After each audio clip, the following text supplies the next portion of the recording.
Matovo Kunja Vihari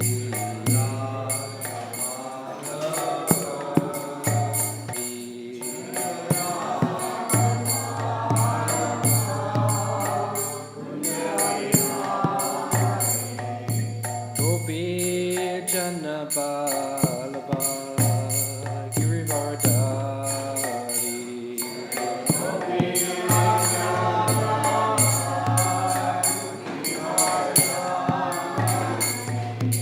Gopi Janabalaba Girivardari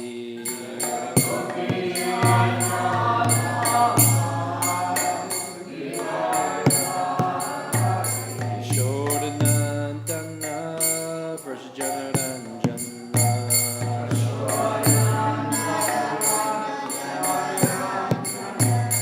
Yashodanandana Vrajajanaranjana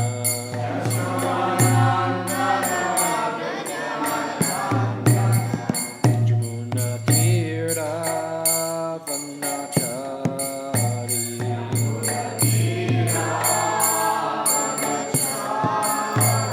Jamuna Tirtha Vanachari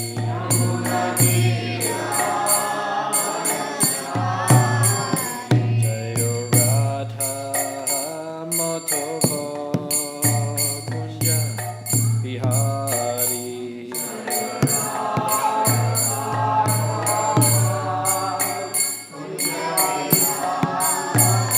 Jayo Radha Madhava Kunja Bihari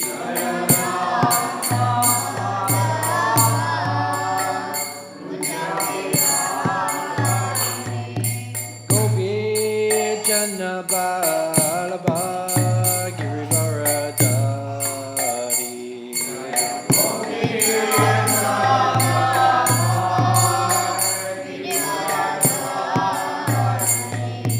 Gopi Janabalaba Girivaradari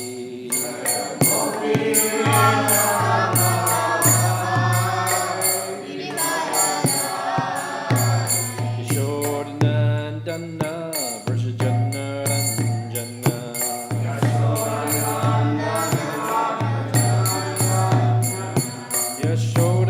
Yashodanandana Vrajajanaranjana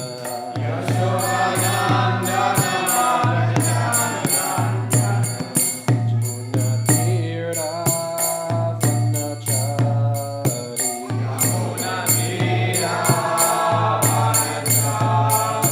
Jamuna Tirtha Vanachari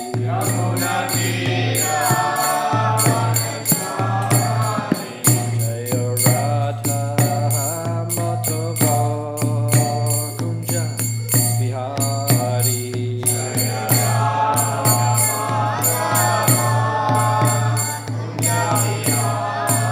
Hey Radha Madhava Kunja Bihari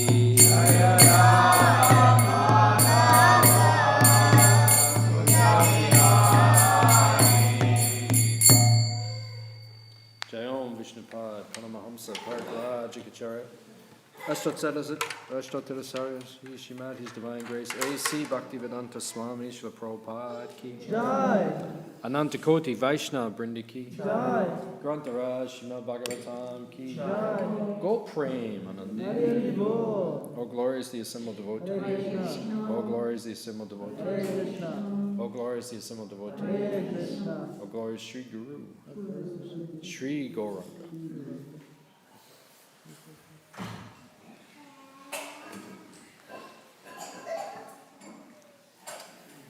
I think it's going to be too distracting. Too much noise. Yeah. Thank you. Please come again. Bhagavatam class. Narayanam namaskritya naram cheva narottamam devyam saraswatim vyasam tato jayamudirayat Om Namo Bhagavate Vasudevaya. Om Namo Bhagavate Vasudevaya. Om Namo Bhagavate Vasudevaya. Om Namo Bhagavate Vasudevaya.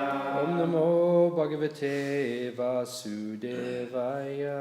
Om Namo Bhagavate Vasudevaya. Reading from Srimad Bhagavatam, Canto 3, Chapter 33, chapter entitled Activities of Kapila, text number 11.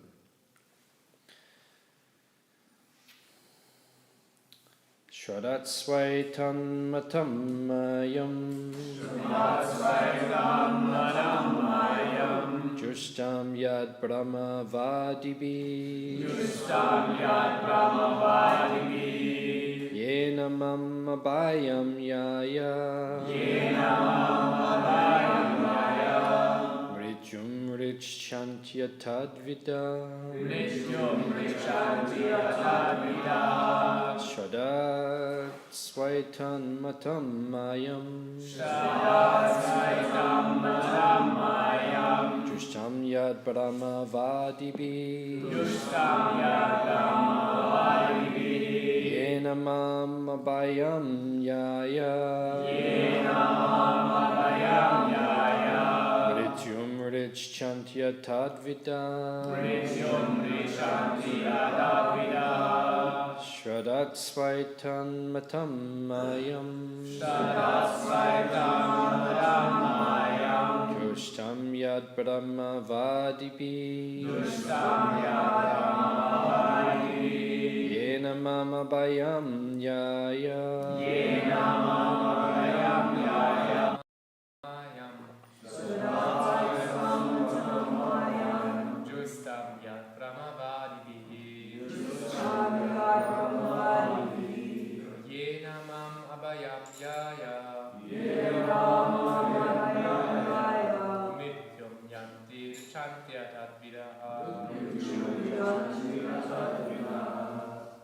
Shadat Svaitam Madam Mahyam Justam Yadrama Vadibi Yenamam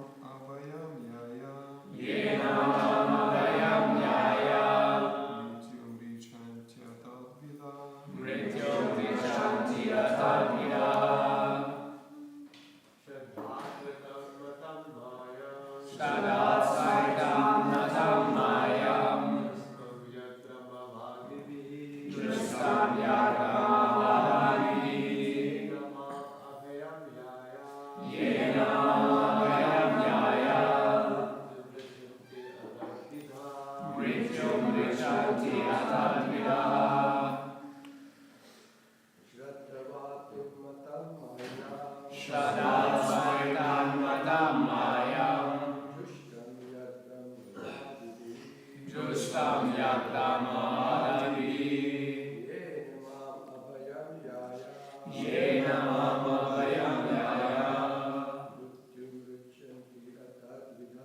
Mrityum Richantya Tadvida Mataji's.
Mrityum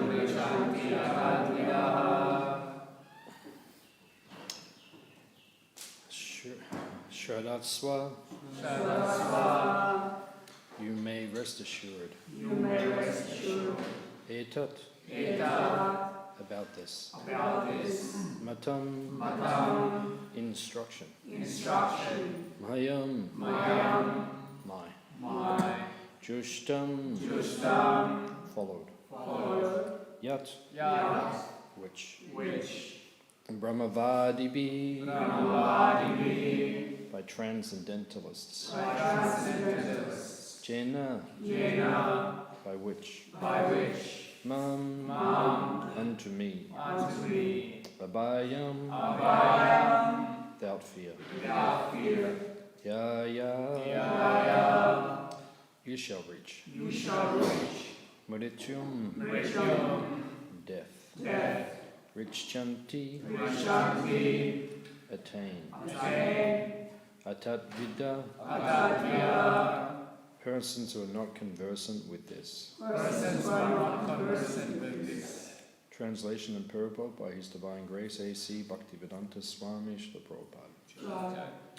My dear Mother, those who are actually transcendentalists certainly follow my instructions as I have given them to you.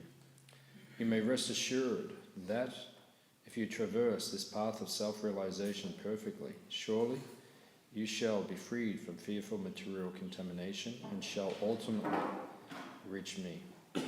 Mother, persons who are not conversant with this method of devotional service certainly cannot get out of the cycle of birth and death.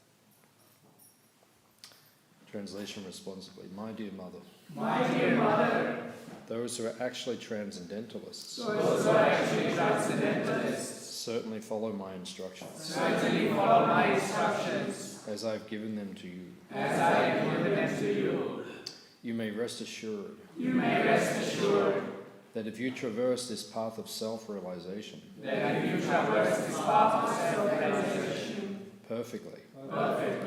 Surely you shall be freed from fearful material contamination. And shall ultimately reach me. Mother, persons who are not conversant with this method of devotional service certainly cannot get out of the cycle of birth and death. Purport. Material existence is full of anxiety, and therefore it is fearful. One who gets out of this material existence automatically becomes free from all anxiety and fear. One who follows the path of devotional service enunciated by Lord Kapila is very easily liberated.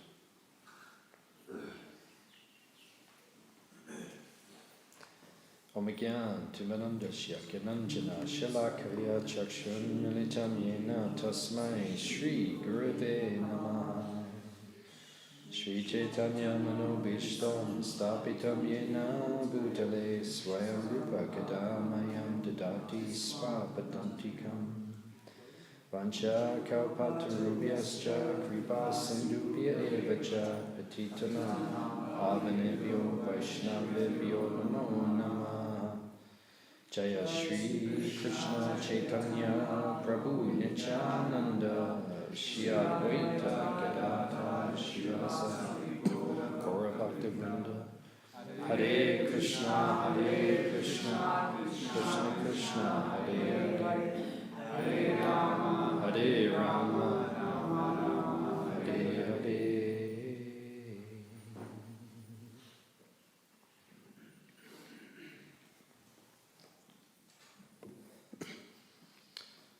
So we've been reading these teachings of Kapila Dev for many months. Now, this is the final instruction given by Kapila Dev. He's just about to leave his mother. So the instructions are the same as the instructions Krishna gives in Bhagavad Gita.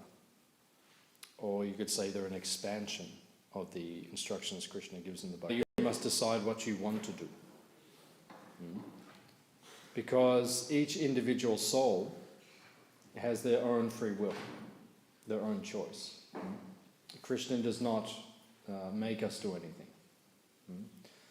Krishna does not force the jiva to serve him. Mm. Because then prema cannot be exchanged. Mm. The goal of life is prema prayojana. Prema pumata mahan. That is the goal, is love.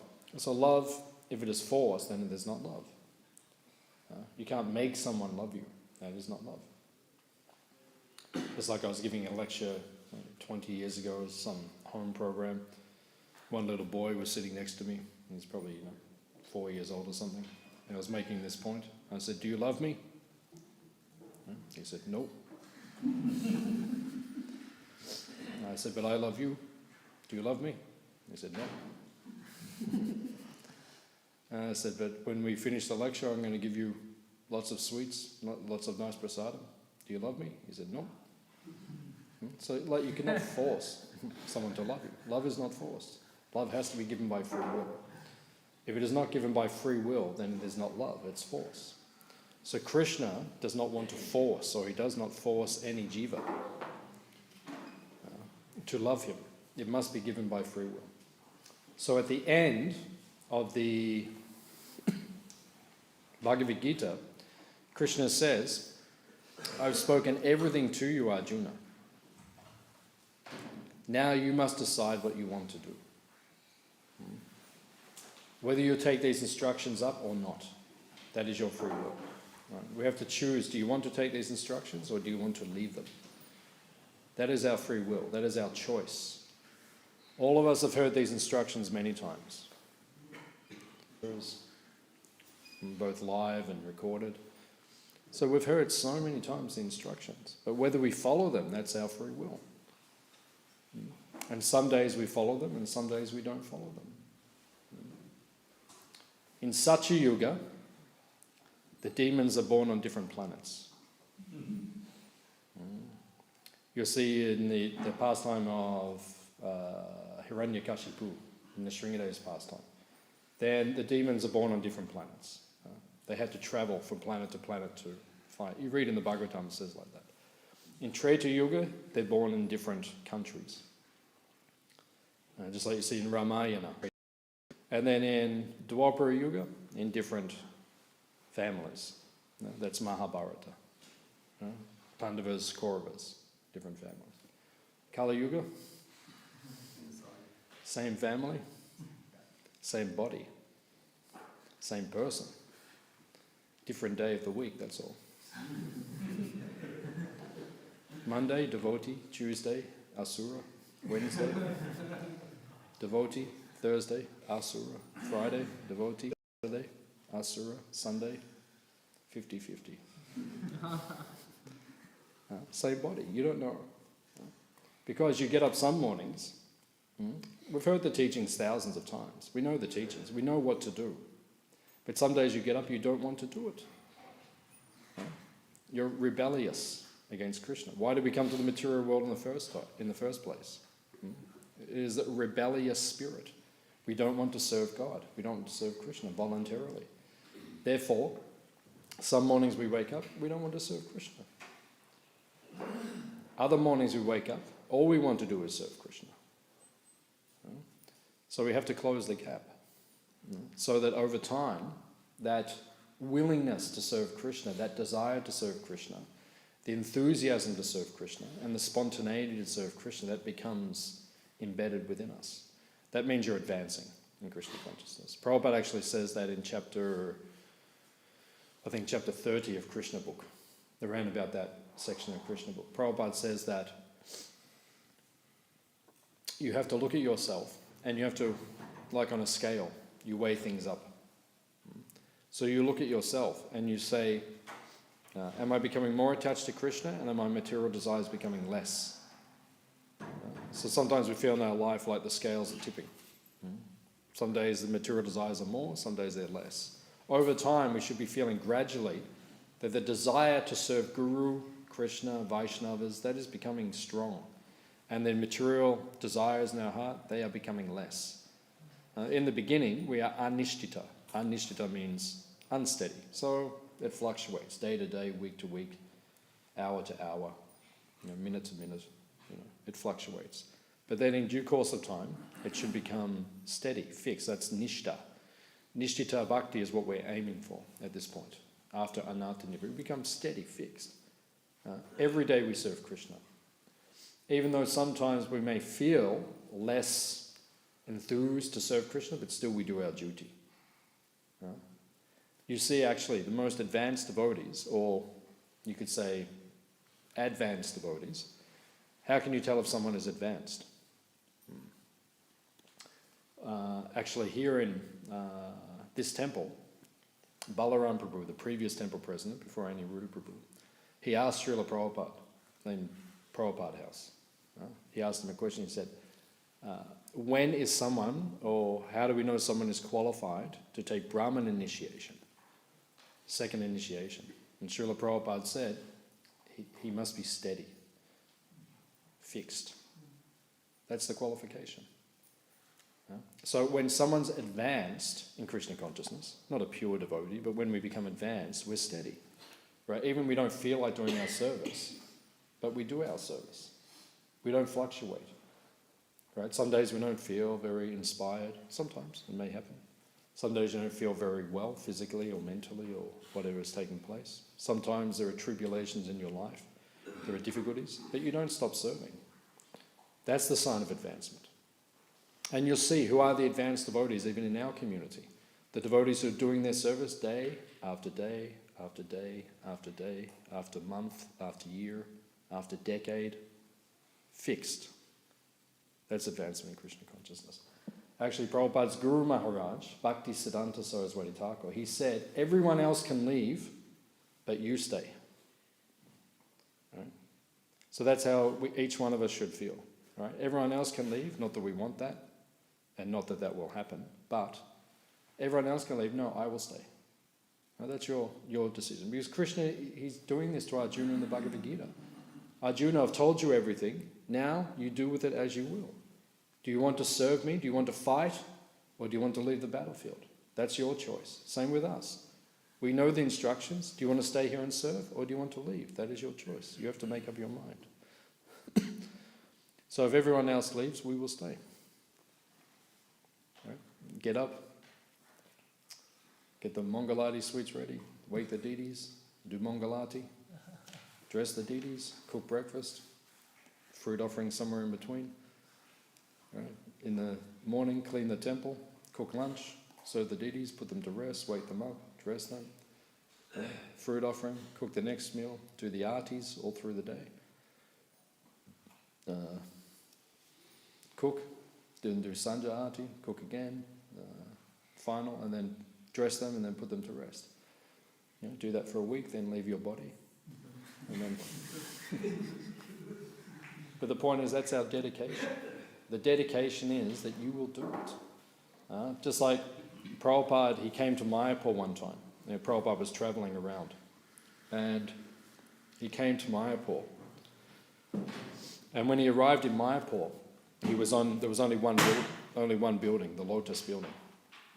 So Prabhupada was on the balcony of the Lotus building. And he looked out in the field, and there was rice growing in Bengal. There was rice growing there. And Prabhupada said, who is harvesting the rice? And devotees said, well, no one is doing that, Prabhupada. And he said, the brahmanas should be doing it, the devotees should be doing it.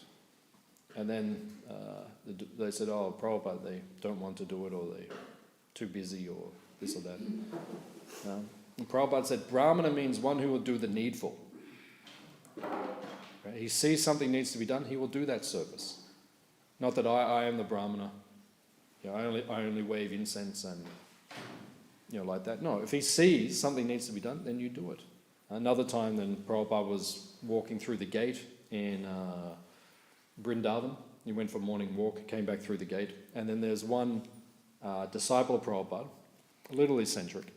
So then Prabhupada would walk through the gate with some disciples. They went for a morning walk, come back, and then he would stand there at the gate with Srimad Bhagavatam, and he would chant Sanskrit shlokas, first canto. We have met your divine grace by the will of providence. Like, you know, chant nice verses in Sanskrit and then English like that. So Prabhupada didn't even look at him, just walked past. So the devotee did this 3 days in a row. And finally on the third day, Prabhupada stopped, he put his cane down. He said, there's rubbish on the ground, pick it up. Do something practical for Krishna. And then he walked. So the point is, devotees, we have to do something practical, and we have to be willing to do anything for Krishna. So here, Kapila Dev is speaking, and now he's concluding his instructions, and he's saying to his mother, now you choose what you want to do. The choice is yours. Right? And if you look in this chapter, there's some very famous verses about the glories of the holy name. Even a dog eater can become qualified and purified just by chanting the holy name of Krishna. So he is given the entire instruction for chapters and chapters to his mother, and now he's saying, now you do as you like, I've given you the instruction. Now what is the conclusion of the instruction? It's same in the Bhagavad Gita, surrender unto me, just serve me. That is the basic message. Now you have to perform devotional service. And he says that this devotional service, it is joyful, it is easy, the process is easy. He says this in the 9th chapter of the Gita also. It is a joyful process, it is a very easy process to do. But sometimes devotees, they come and they say to us, so difficult. So difficult. And actually in the Bhagavatam it says that also. Sometimes it says the process is difficult, and sometimes it says it's very easy. So how do we reconcile? Is it difficult or is it easy? It's up to us. Srila Prabhupada said, it is simple for the simple, and it's complicated for the complicated. So what sort of devotee are you? Hands up if you're simple. Hands up if you're complicated.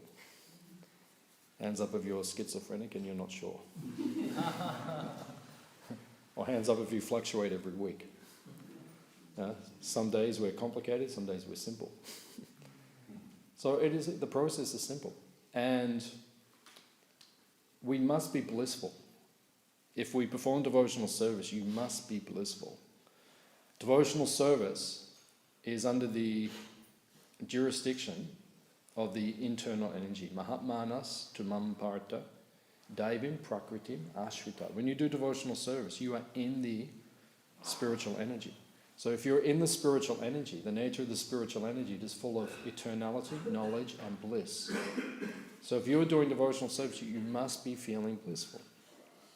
So then, if you say, well, I'm doing devotional service, I'm not feeling blissful, then the problem is your consciousness and your application of the process, because the process itself is perfect. And the result is you must be feeling blissful, because devotional service is only blissful. Can you imagine going back to Goloka Vrindavan and seeing miserable devotees? Oh, Prabhu, I'm feeling a little bit mental today, Oh, I cut my finger, I can't do my service today. I can't make almonds. You won't find that anywhere in the spiritual world. Everyone's just enthusiastically, eternally, unendingly, and ever increasingly serving Krishna blissfully. So in the material world, if we're doing devotional service, we're not feeling blissful, it means the application is not correct. If you're chanting the holy name of Krishna, which is the main anga of bhakti, all of us are chanting the holy name. So you're chanting the holy name. It says within the Shastra, even in this very canto, there are instructions there. But Rupa Goswami himself, because we're all Rupanuga Vaishnavas, Rupa Goswami has said that when he chants, he feels that he needs thousands of tongues and millions of ears to relish all the nectar in the 2 syllables, Krishna. The Bhagavatam says in the 2nd canto, in the previous canto, that if you are chanting, if tears do not come from the eyes while chanting, then your heart is still framed. So that means there's a problem with the application. There's no problem with the process. That means we're not chanting the holy name properly. We should feel very blissful. Sometimes we feel chanting the holy name is like some torture, which was invented by the previous acharyas to punish us for not surrendering to Krishna. But if you are chanting the holy name, you should feel blissful. You should relish chanting the holy name. Srila Prabhupada said, why 16 rounds? Why not 16,000 rounds? That's how a devotee should feel. We should feel we want to chant on and on and on, and there is nectar within the holy name. So if we're not feeling like that, that must be cultivated. Rupa Goswami speaks about that in the Nectar of Instruction, the Upadeshamrita. He says, in the beginning, it is like when you have jaundice. So jaundice means you're eating too much, or eating too much sweets, and you go yellow because your liver is not coping with the amount of food or the amount of sugar that you're putting into the body. So then the bile goes through the body and you turn yellow. That happened to me one time. I got back from India, hepatitis A, right, and you turn yellow. Right? Your eyeballs go yellow and your whole body goes yellow. Because your body cannot excrete properly. So it means you've been eating too many sweets generally, or too much prasadam, like that. Not giving the body a break. Srila Prabhupada actually said we should fast once a week or every Ekadashi, which means every 2 weeks. If you can't fast completely, then maybe just have liquids or very light prasadam, like that. Just stay off oils and fats and things like that. Just if you can do that 1 day a week, it'll help your health significantly. So Srila Prabhupada, or actually Rupa Goswami, says that if we have a jaundice condition, then sometimes we feel chanting the holy name is laborious. It's very difficult to chant. So why is that? Because we have not developed our taste as yet. But if you stick at it and you take the medicine, which is the holy name itself, then gradually the taste will come. But you have to learn to apply yourself properly. Just like on the weekend, we did a retreat at the farm, and there's one girl, Western girl, about 27, so we gave her her beads for the first time. Right? And we taught her how to chant. Right? And then we gave her instruction. What's the main instruction we give when we give someone beads and we teach them to chant the mantra? Right? Yeah, you have to be attentive. Right? Be attentive. I said, when you chant, don't be distracted. And we see that inattention, that's the 11th offence, it is also an offence to be inattentive while chanting. We say that in the morning, right? There are different lists of the 10 offences. In some lists, inattention is part of the 10 offences. Number 5 and 6, to consider the holy name, the glories of the holy name to be imagination. And what is number 6? To give some interpretation, like that. Those two sometimes they're merged into one, and then number 11 becomes part of 10. But either way, the source of all the other offences, Bhaktivinoda Thakur mentions this, the source of all the other offences is inattention while chanting. So usually you see, you have to analyse. If I don't have a taste for chanting, if I'm not feeling enthusiastic in devotional service, then look at yourself, be honest, and see, I'm probably just being inattentive while I'm chanting. I don't chant properly. So how can you be enthusiastic? Right? It's disrespectful. Right? It's aparad. Just like if someone comes to the temple, a guest. Right? Just like recently we had the king of Udaipur, was it? Prince of Udaipur. So he comes. So, he doesn't walk in the front gate. We say, Maharaj, just go and help yourself to some charanamrita and, prasadam's upstairs, look after yourself, no problem. Toilets are down the back. No, you have to be attentive as a guest.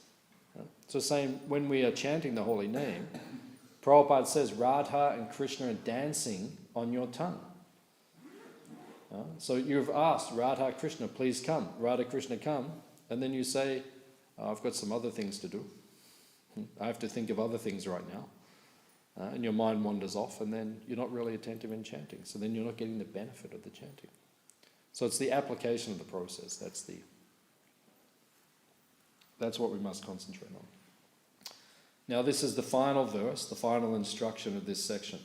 So how does Kapila conclude? What does he say in his last verse? There's the last verse. He's been speaking for chapters and chapters and chapters, and the last verse. He makes a couple of interesting points. He says that if you follow the process of bhakti yoga, you will become abhay. What does abhay mean? Fearless. Hands up if you are fearless. We're still very scared. We're Keshava Dasa. We're very scared. The thought of death sometimes for us is terrifying. Maybe, maybe not. We'll see when we get there. When it comes upon us, when the shadow creeps up on us, then we'll see how we actually feel. But sometimes it can be very scary. That means that the devotional service is not yet mature.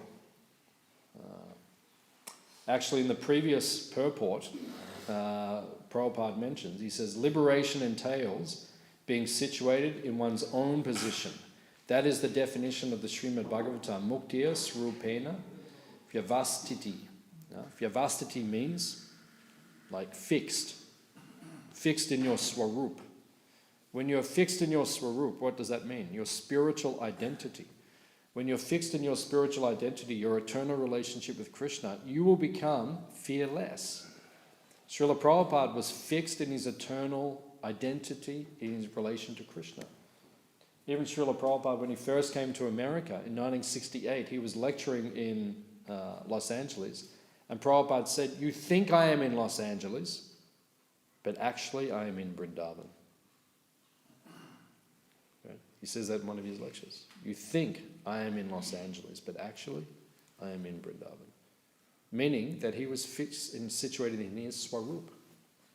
And because he was fixed and situated in his swarup, what was his consciousness? He was abhay. Abhay means fearless. One time, Srila Prabhupada, he said in the lecture, he was lecturing, and he said, you can fall down, but I cannot fall down in devotional service. So then, after the lecture, Prabhupada finished and he was praying in front of the deities. And devotees afterwards, when Prabhupada was going back to his room, they said, "Prabhupada, what were you praying for?" And Prabhupada said, "I was praying that I do not fall down." And then the devotee said, "Well, Prabhupada, you said in the class that you can never fall down." And Prabhupada said, "Yes, because I'm always praying that I will not fall down." In other words, he's dependent on Krishna. So when we come to this level of dependence on Krishna, we will become abhaya. Abhaya means Fearless. without fear. We don't have any fear. At the moment we doubt everything.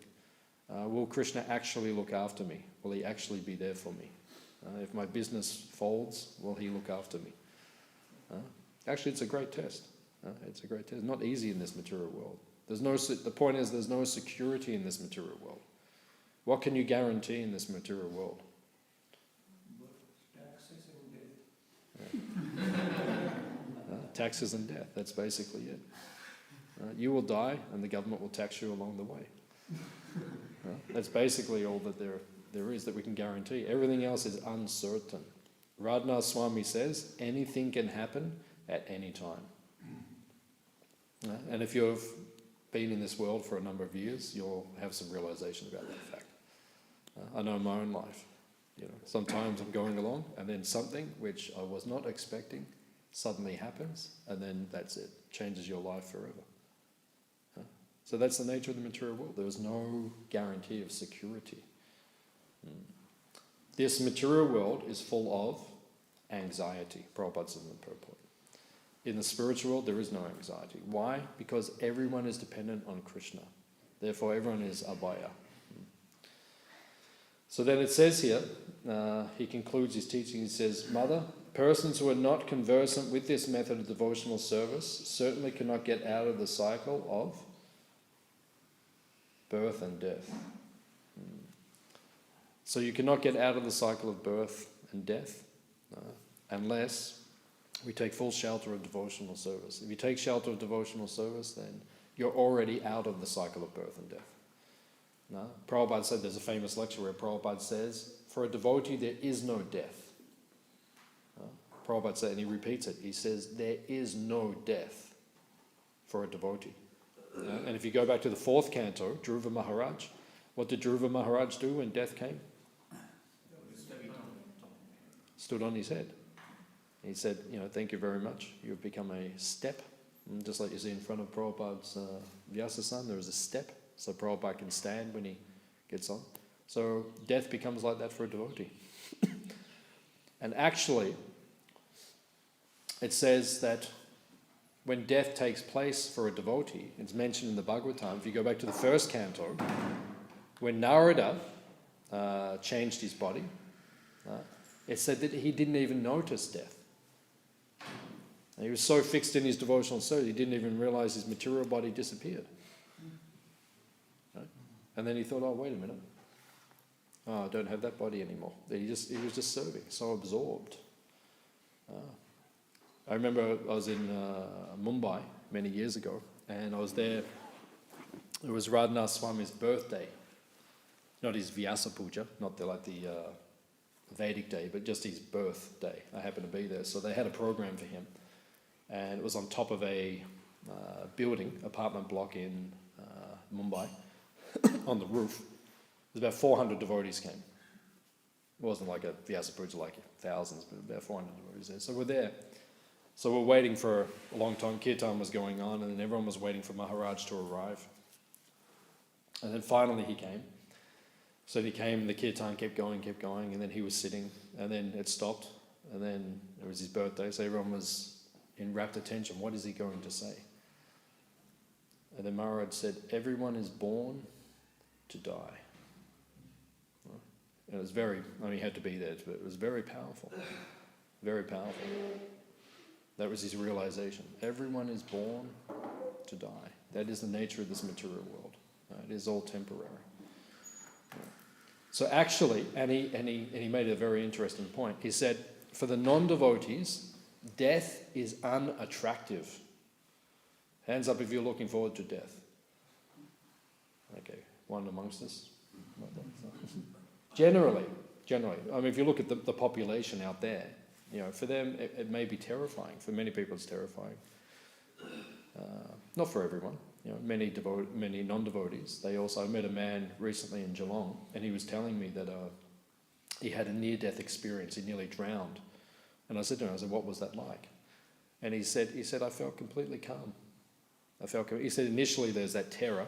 Oh my God, I'm going to leave. But then he said when he got beyond that, in a few moments, and he said actually he became very calm and just released. And then someone grabbed him and pulled him out, and then he lived. But generally, for non-devotees, death is unattractive. But then Radhanath Swami said, for devotees, death is all attractive. Because you'll be with Krishna again. You'll be with him again. If we're advanced enough, we can be with Krishna again. And that's another fear we all have in our heart. Are we going to be advanced enough, or do we have to come back and do this all again? And then we think to ourselves, no, I have to be more serious. But then that doesn't really happen, and then years go by. But then Tamal Krishna Maharaj, he used to always tell this story, that one day he was sitting on the balcony in Juhu, in Mumbai with Prabhupada. And he was complaining to Prabhupada. He said, Prabhupada, every morning I have to get up, I have to go to the lawyer's office. I go there before the sun comes up. I leave after the sun goes down. He said, all day I'm concentrating on the municipality laws of Mumbai. He said, I can quote all the laws. I can't quote the verses of the Bhagavad Gita. I'm so absorbed in this, fighting for the Juhu land. Like that. So he was complaining to Prabhupada. And he said he was going on and complaining. And then Prabhupada cut him. Right? And Prabhupada said, for so many births, you have served so many masters. For this one lifetime, you just serve Chaitanya Mahaprabhu. And whatever you're lacking at the time of death, Lord Chaitanya will cover that, and he will take you back to Godhead. And Tamal Krishna Maharaj, I've listened to his lectures, thousands and thousands of hours. And he tells that story more than any other story. That's his most prominent story. And Prabhupada said that. If anything is lacking, one time Prabhupada said, if we just get to 70%, Lord Chaitanya will cover the rest, he'll take you back. So how much are you on? What is your number? Is it 59%? Is it 69%? Is it 39%? Where is it? Are we Can we confidently say we're 70%? Sometimes I think that. I think, yeah, maybe I'm 70%. But then other times I think maybe it's about 23. It fluctuates day by day. Some days I feel like, oh yeah, I'm getting there. And other days I feel like not so close anymore. So if we can get to 70%, then something wonderful may happen. And we may see the all-attractive person at the time of death. So we'll stop here. We'll see if there's any questions or comments on what we discussed.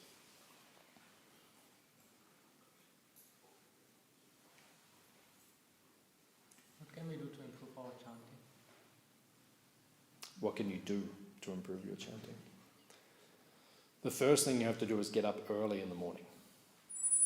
Because we all know that when you chant later in the day, it's never as good. We all know that. So you have to make a habit of getting up early. That's the first thing. And then if you read, there's a very wonderful book about the holy name. It's called Harinam Chintamani by Haridas Thakur. He's speaking to a conversation between him and Lord Chaitanya. It was written by Bhaktivinoda Thakur. I studied this very carefully when I've been a devotee about 3 or 4 years. I studied it very carefully. And it has a great impact on our chanting. So if you can get a copy of the book and study it, then it's very powerful. So in Harinam Chintamani, it goes through the 10 offences. There are 10 offences, so it goes through the 10. And then it tells you what to do to rectify or remedy committing that offence. And when it gets to inattention, which is said to be the cause of the other offences, it said that we must chant in an undistracted way.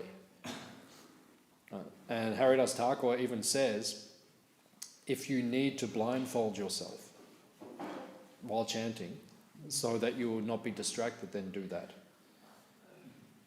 Like cover your eyes, so because sometimes we get inattentive. We're seeing this and we become distracted. So when you chant, chanting is jhana, it's meditation. So when you're if we go to a meditation course, everyone sits very focused. Chanting is like that. So you have to chant. It's meditation. Sometimes the devotees chanting, they're walking here and they're walking there, and then they're talking to this devotee and they're picking this flower and they're putting their washing in the washing machine and driving their car and clicking and doing so. That's not attentive chanting. So it says every morning we say, after we recite the 10 offences, we say you will not get the prema dan.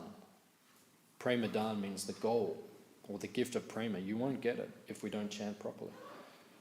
So you have to learn to chant properly. And then Haridas Thakur also says that if we are feeling unenthusiastic in our chanting, and sometimes we do, then he said when festival days come, like Janmashtami, Baladev Purnim, Julan Yatra. Yeah? Is Julan Yatra starting soon? Yeah. When does that start? Thursday. Yeah.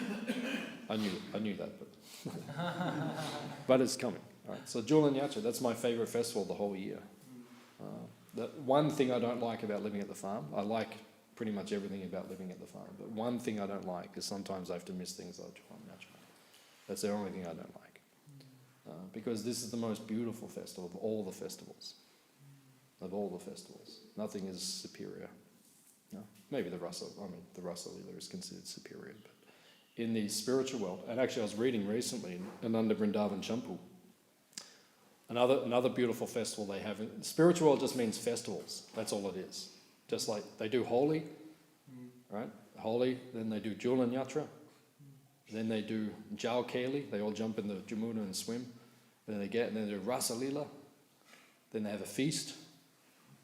Then they go and herd the cow. It's just it's just like it's ongoing. It's a festival. It doesn't stop. I was reading recently in Ananda Vrindavan Champu that while Julan Yatra is going on, and the Julan is big, like Krishna and Radha and many gopis are on the Julan, like big. It must be like a big platform, and that's swinging up like that.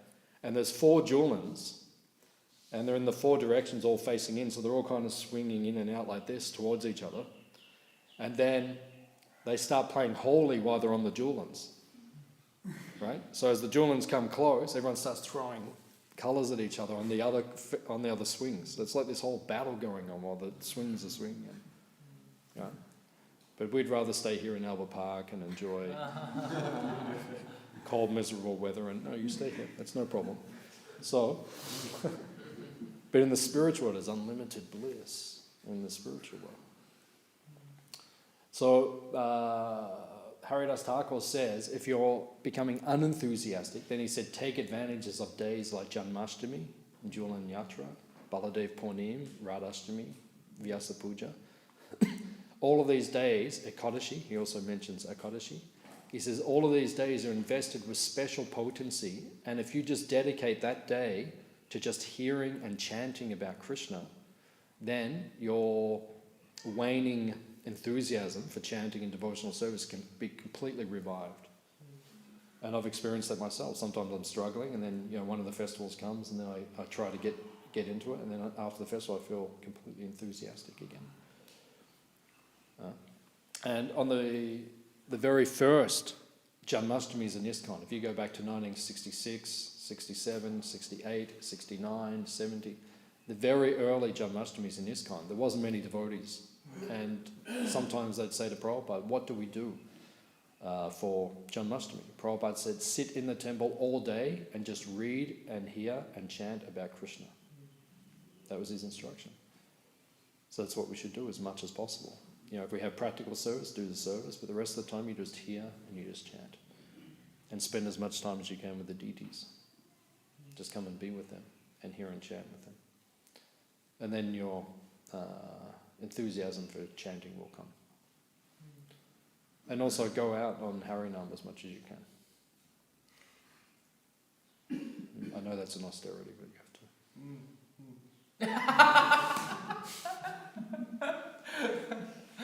Sorry.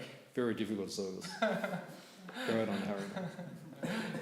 Just if you go out on Harinam a lot, you'll become enthusiastic for chanting. Yeah.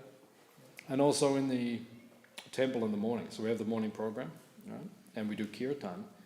Get into the kirtan. Sometimes I see, we're going up and down and devotees are talking to each other. They're not really in the kirtan.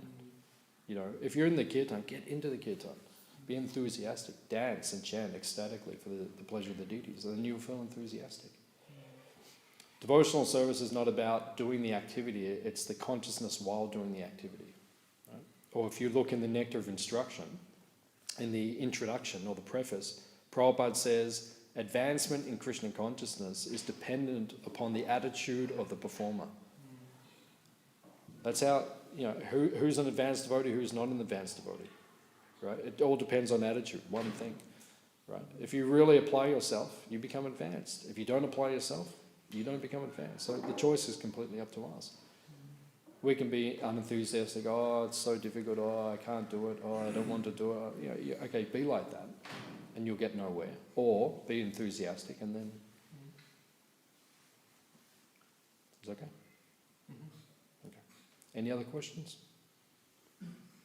You mentioned how Krishna told Arjuna to have your own willingness, whatever you want to do.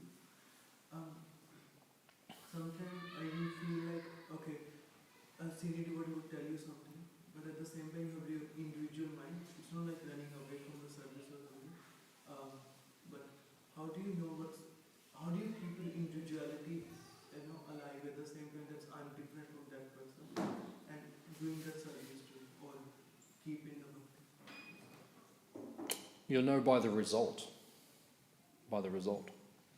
Because like you say, devotional service is voluntary.